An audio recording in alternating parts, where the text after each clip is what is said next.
Good morning, Don. Good morning, Megan. Morning. Morning. Thank you for joining me this morning as we talk a little bit more about what we do here at LATRO and why it matters. So Don, I want you to go ahead and start us off by sharing a bit more about your role here and what you enjoy about it. Sure. I'm a senior manager at LATRO. I helped co-found the company when we started it back in 2009, 2010.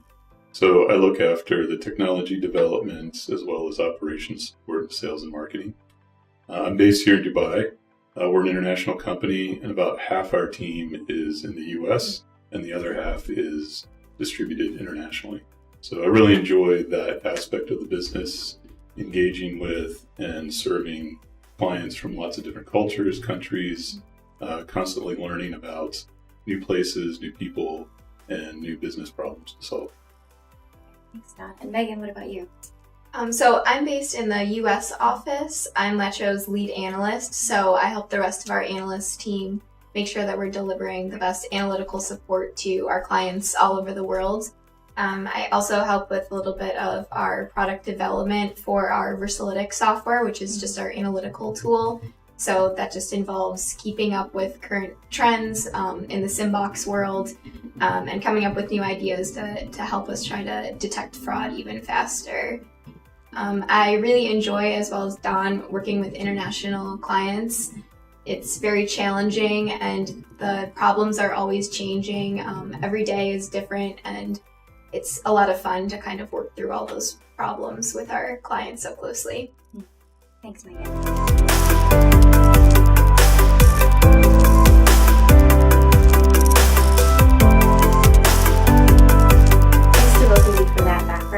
Megan, given what you've just shared about your role at LATRO as lead analyst, could you share a bit about one of the most challenging fraud management scenarios you've encountered in your role?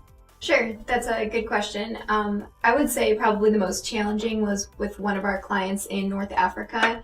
So with this contract, we had built in some KPIs, which meant that we had promised to have a 98% detection rate, less than 1% false positive detections, as well as detecting within the first 5 minutes of a transaction. So detecting a SIM card within the first 5 minutes after it had registered to the network.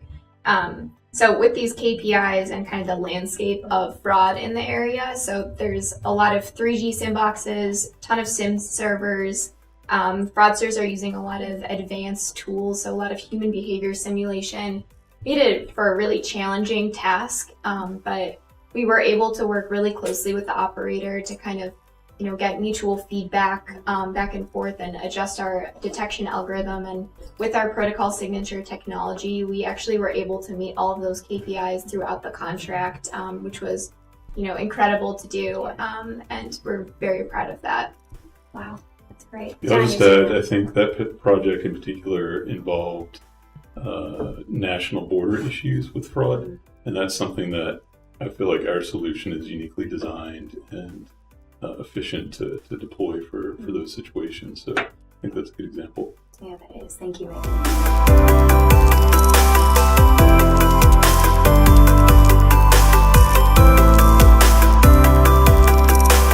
Don, I was hoping you could share a bit about one of your favorite client success stories. Well, there's so many. Yeah. But one in particular that I can think of that illustrates our value very well was a client in South America. We came in, helped them implement a fraud control solution that immediately impacted their revenue in a positive way. They far surpassed their year one revenue KPI goals. We continued to protect their network from fraud. Our contract lasted 3 years. During that period, there was a turnover in their management. I think it became unclear, unfortunately, to the new management exactly what value we were providing, and there was a decision to not renew the contract with us. We were fairly confident that within a few months they would be back asking us to resume service, and in fact that's what happened. So it was only a few months after we had stopped the controls on the network that they came to us, re-engaged. We immediately put our services back into practice, and again they saw immediate revenue protection. So one of the challenges in the fraud management business is that if you're good at it, you tend to put yourself out of business quickly because clients think that you've eliminated the fraud and it's gone, and so why should I continue to do business with you? Well, the reality is it's an ongoing battle, and so if you don't consistently have those controls, consistently adapt and modify those to protect your business, the fraud's going to come back and you're going to be right back where you were with losses. So I think that was a really good success story of how we came in, we helped, we continued to help, and they quickly realized that it's that ongoing service that's important to their business. Yeah, going along with that too. So once they did renew the contract with us the second time, it was incredible to see how kind of basic the fraud actually went back to. So before the previous contract had ended, we hadn't been detecting anything for quite some time because, like Don said, we kind of had eliminated the fraud case in the country for that operator. And then once we did renew the contract, instantly once we reconnected, we're detecting SIM cards right away, and we were just shocked at how kind of basic the fraudsters were using their things. Wow, interesting. That's such a great story. Thanks for sharing.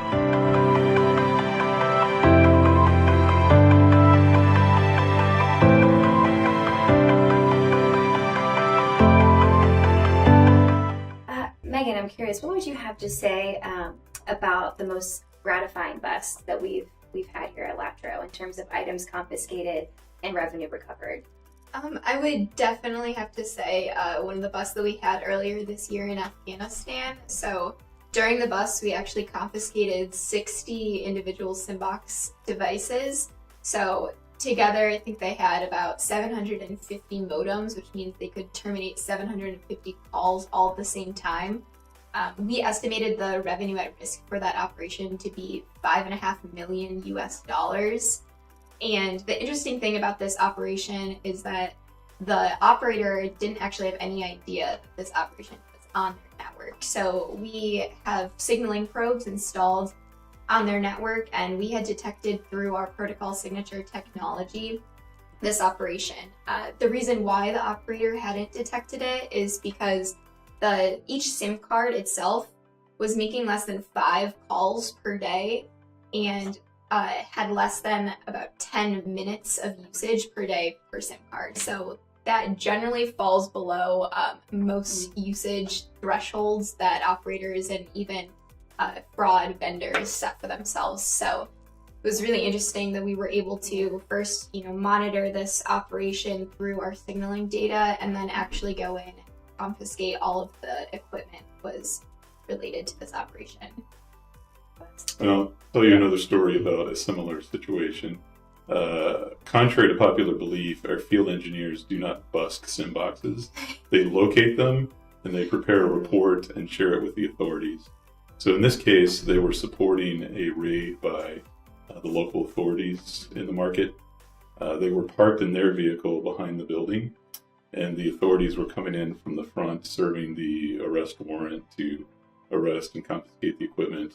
And as they're sitting in the vehicle parked in the back, all of a sudden SIM cards start hitting the windshield of the vehicle, and it started raining SIM cards. So as the police are knocking on the front door, the fraudster is up on the roof throwing bags of thousands of SIM cards off the house and onto the vehicle. So it's a funny story, but it also illustrates the fact that contrary to what a lot of people think, a lot of SIM box operations are large-scale SIM box operations, and when you involve the authorities and confiscate the equipment, it stops and there's immediate revenue growth. So consistently on our drive test or our geolocation projects, we see immediate huge ROI for our clients.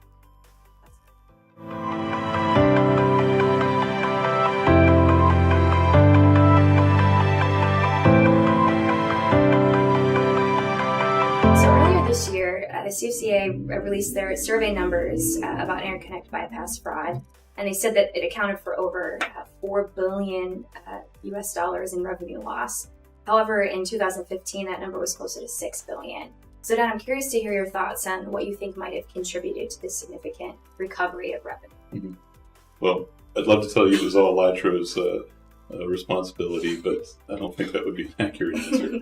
I think there's a few things going on. One, everybody knows that the international voice market is shrinking.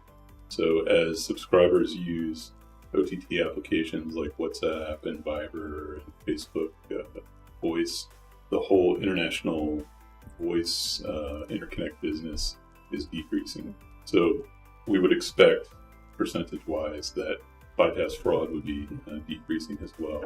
However, I think probably a more significant factor is the maturity of the fraud control tool sets that have come onto the market. So if you look at the history, test calls were the first and still one of the control mechanisms that operators use to control bypass fraud. What's happened with test calls is that they've become increasingly ineffective. So SIM-box operators, bypass fraudsters, they've figured out how to defeat it. And so for a long time, test calls just really didn't have any significant impact on fraud control for SIM-box. Over the last few years, vendors like ourselves have been introducing other techniques like CDR analysis to do additional controls on top of test calls. And that's simply just a more effective approach for an operator. In addition to CDR analysis, we've also added signaling analytics. So we're doing an even deeper analysis into the network and even more proactively controlling fraud. So I think as an industry, the fraud control solution vendors have matured. I think they've become more effective. And as a result, I think the business case for the fraudsters is shrinking, and they're going on and finding other frauds to do. So yes, I think LATRO is a part of that, and I'm proud of that. But I think it's other industry trends and just maturity of the market.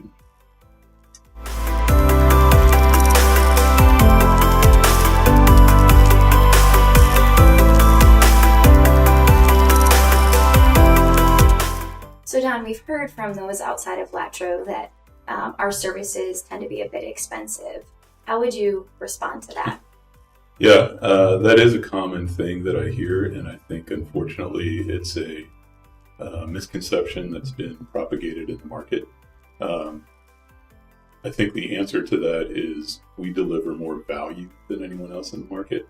And as I said earlier, the test call industry and the vendors that are providing solutions have become increasingly ineffective in their ability to deliver not only results, but also impact to the business. So if you're comparing LATRO prices to a mediocre test call company, absolutely we're more expensive, and that's not going to change. But I think at the end of the day, at the board level, what the board wants to see is return on investment. They want to see increase in incremental revenue. They want to see their interconnect minutes go up. And how the price you have to pay to make that happen is still high value. So when you look at the return on investment for a LATRO project, it's still far higher than any board expectations that I've seen. We continuously over-deliver on KPIs. And so, yeah, if you're going to compare us to a mediocre test call vendor that's going to give you some results and you're going to check the box that you have a control solution, but your international minutes are going to continue to decrease, I guess we are going to be more expensive. And I think that's just an unfair comparison. So our customers that really want to deliver value, that really want to solve problems, think that our prices are very reasonable. We have a very flexible managed services structure to our business. So we have custom design packages that we can offer as bundles of services to our clients. So those that really choose to work with us and really partner with us in custom tailoring a solution, at the end of the day, we always find a way to meet the budget and to deliver on our financial KPIs.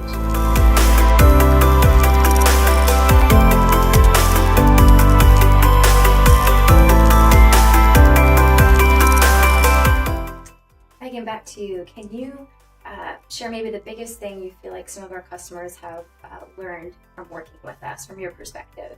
Sure.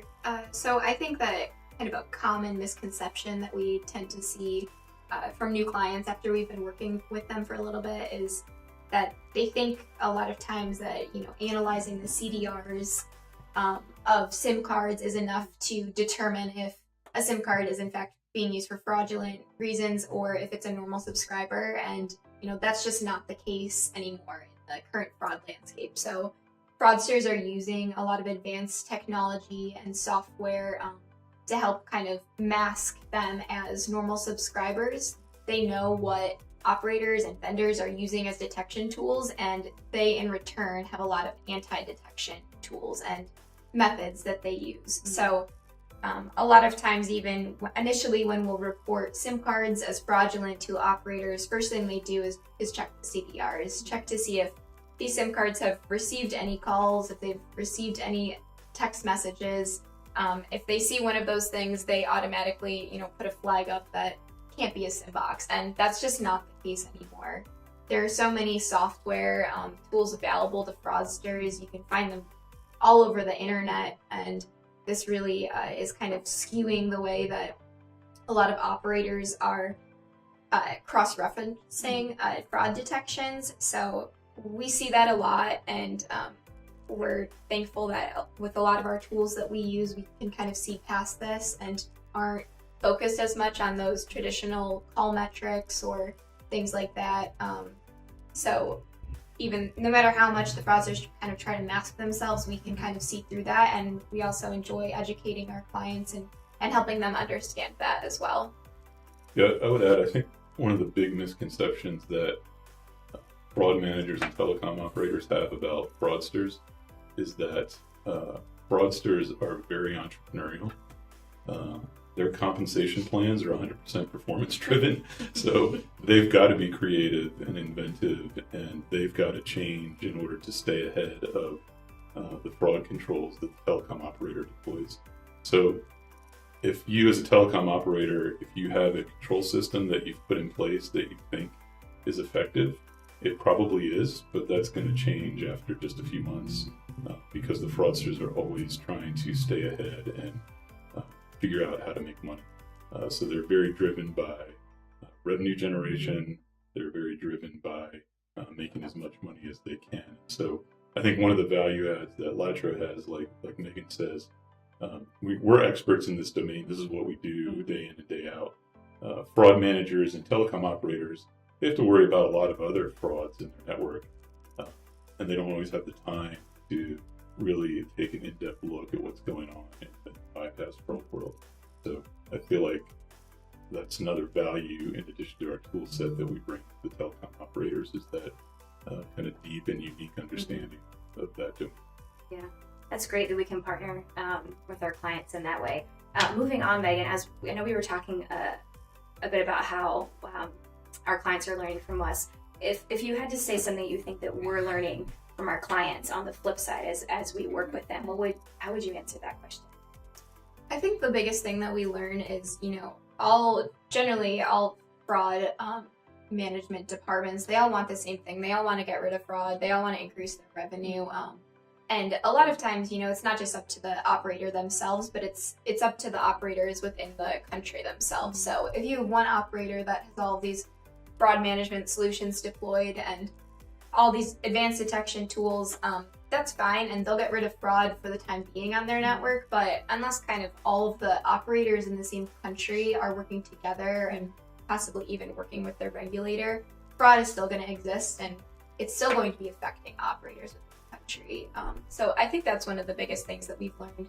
In the countries where we are working with all the operators, we do tend to see a direct impact of the international termination revenues increasing across all operators. It's a lot kind of easier for us even when we're working with all of the operators, and I think beneficial to them as well.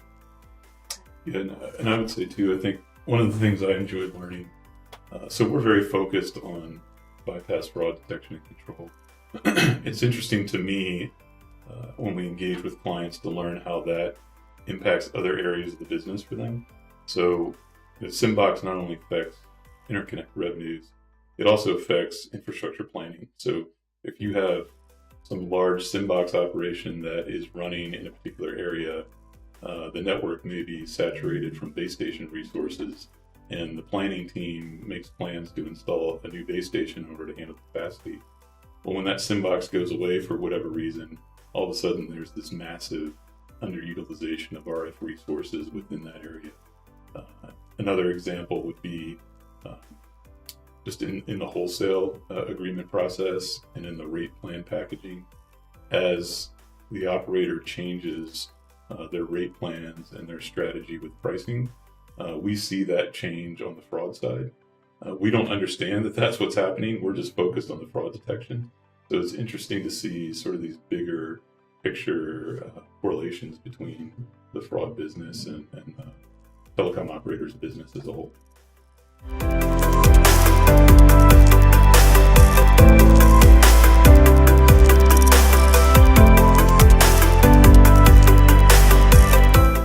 Don, we've heard that many vendors have made strong claims about eliminating SymBox fraud, yet this continues to be a major ongoing issue in the industry. What would you have to say about that? Yeah, I think you're right. I think you see a lot of marketing hype out there from vendors about stopping or eliminating bypass fraud. I think a typical solution when it's installed does have an immediate impact. But I think the key is really the maturity and how the control matures over time. If you as a vendor are not adapting your solution and dynamically changing it, the fraud is going to continue to outpace the control. So you really need to have a solution like LATRO where we can adapt, we can modify.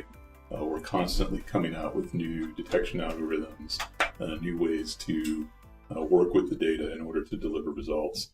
And I think that, as I mentioned previously, fraudsters are entrepreneurial, so they're not going to stand still. So if you're a vendor and you claim to stop it today, you need to keep up that claim going forward. Just because you're successful today doesn't mean you're going to be successful tomorrow.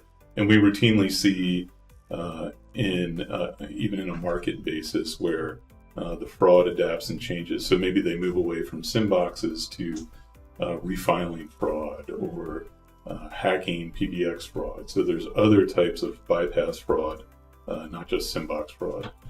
So we make some strong claims as LATRO, but we're willing to stand up to that and deliver. So our solution, I feel like, is very versatile. It's very adaptable. We partner with our clients, and we're very glad to see success within the first month. But we know that we need to continue to enhance and adapt our solution in order to deliver that protection and results.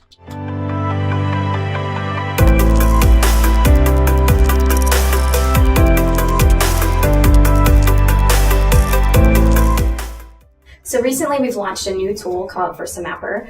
Megan, can you tell us more about that tool? Sure. So VersaMapper is a visualization tool that helps us to identify the geographic locations of where SymBox fraud is actually located.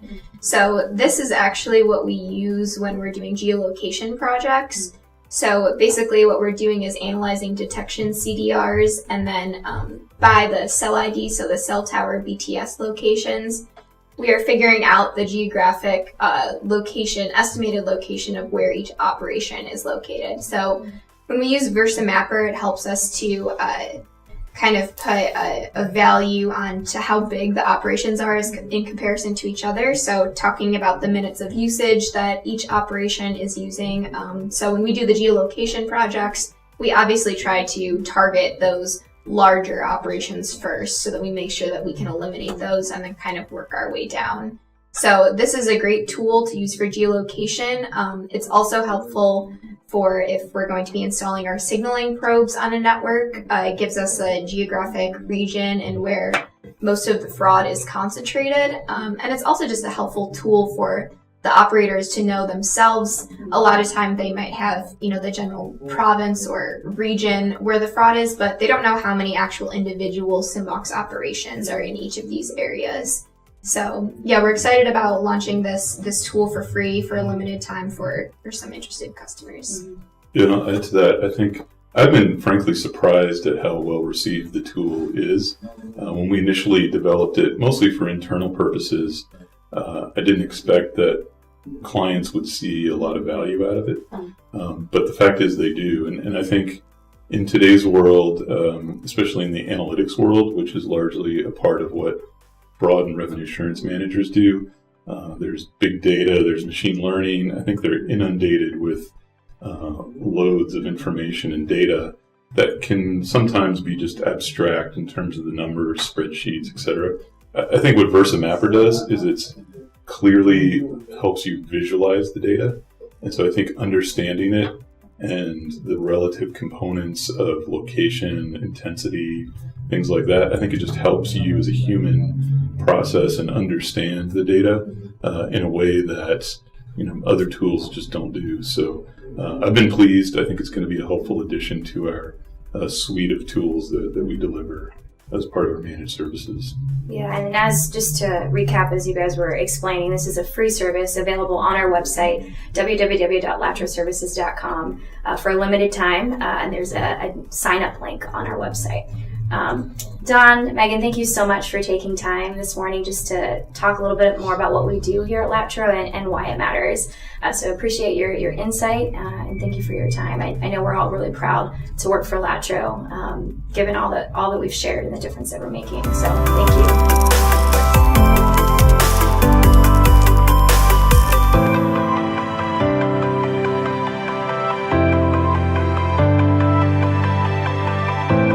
Thanks so much for tuning in to my conversation with Don and Meghan. Hopefully you found that enlightening and fun just to get to hear from some key players behind the scenes here at our company. In case you're wondering who I am, my name is Steph, and I work in marketing and communications here at LATRO. One big way you can help me out is by liking this video, sharing it with friends of yours, colleagues that might be in the industry and would find it helpful. Also, feel free to comment. We'd love to hear from you about what you'd like to hear from us in the future as we hopefully sit down and do this again. If there's any further questions you have, we'd encourage you to reach out to us at info@latroservices.com. And like Don was saying earlier, we'd love for you to go onto our website, which is www.latroservices.com, and sign up to receive the free service as a tool called VersaMapper. So check that out. We'd love to hear from you, and thanks again for tuning in.